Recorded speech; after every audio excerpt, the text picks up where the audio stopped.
नमस्कार। आप सुन रहे हैं द बॉलीवुड रेडियो और मैं हूं आपके साथ अनूप आकाश वर्मा। दोस्तों, ये किस्सा हेमा मालिनी का है।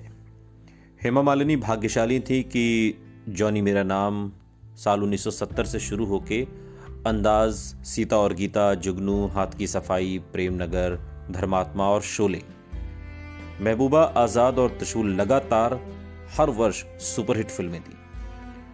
वो इस मामले में भी विशेष रूप से भाग्यशाली थी कि उनके निर्देशकों ने विभिन्न विधाओं के साथ प्रयोग करते हुए उन्हें विविधता वाली भूमिकाएं दी।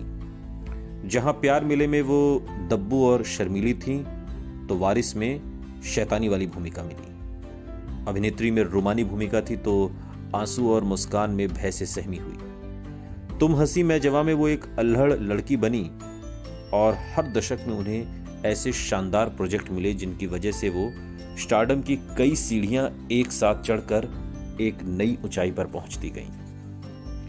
रमेश सिप्पी की अंदाज फिल्म ने ही अपने समय में काफी हलचल पैदा कर दी थी, क्योंकि उन दिनों सबसे चहेते अभिनेता राजेश खन्ना पहली बार ड्रीम गर्ल हेमा मालिनी के साथ काम कर रहे थे। रमेश सिप्पी ने नायक के रूप में शम्मी कपूर को लिया था और नायिका के रूप में उन्हें एक ऐसी अभिनेत्री की तलाश थी जिसकी अपनी कोई निश्चित छवि न हो।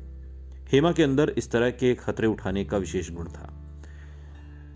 रमेश जी ने हिंदी सिनेमा की मुख्य धारा के नियमों को दरअसल वो बदलना चाहते थे और मैं उन्हें हर तरह से प्रोत्साहित करना चाहती थी। पर सच कहूं तो मेरे लिए राजेश खन्ना के साथ फिल्माए गए फ्लैशबैक के सीन एक खास आकर्षण थे।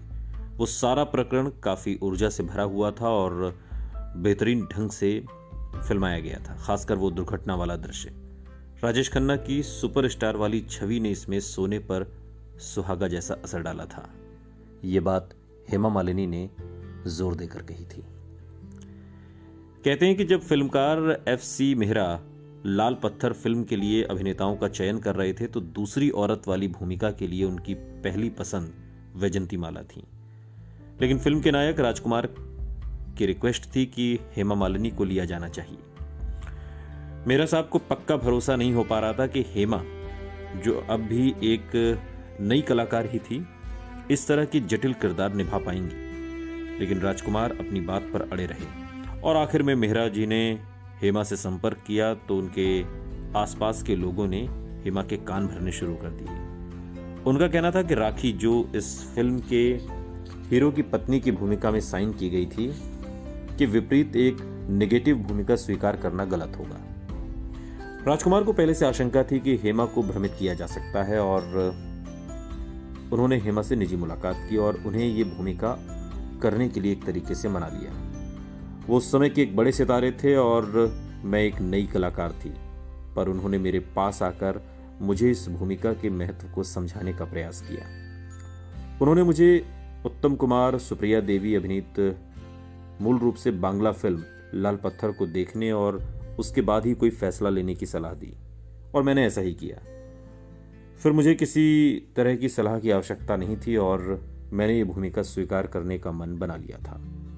सालों बाद हेमा मालिनी ने याद करते हुए ये बातें कही। जब फिल्म की शूटिंग शुरू हुई तो राजकुमार ने हर तरह से हेमा मालिनी के मार्गदर्शन का जिम्मा लिया।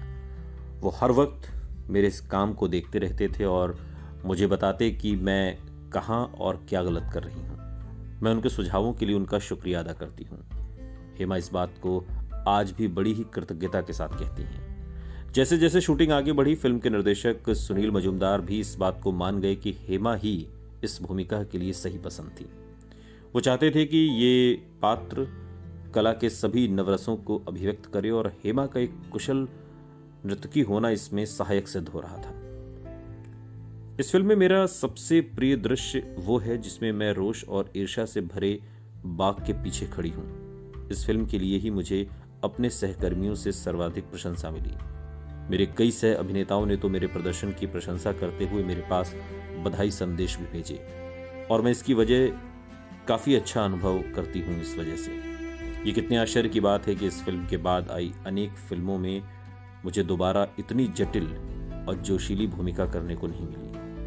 हेमा हैरानी जताते हुए इस बात को आज भी कह देती हैं। दोस्तों, ये किस्सा हेमा मालिनी एक अनकही कहानी भावना सोमाया की किताब से है और हेमा मालिनी की बायोग्राफी है। सुनते रहिए द बॉलीवुड रेडियो, सुनता है सारा इंडिया।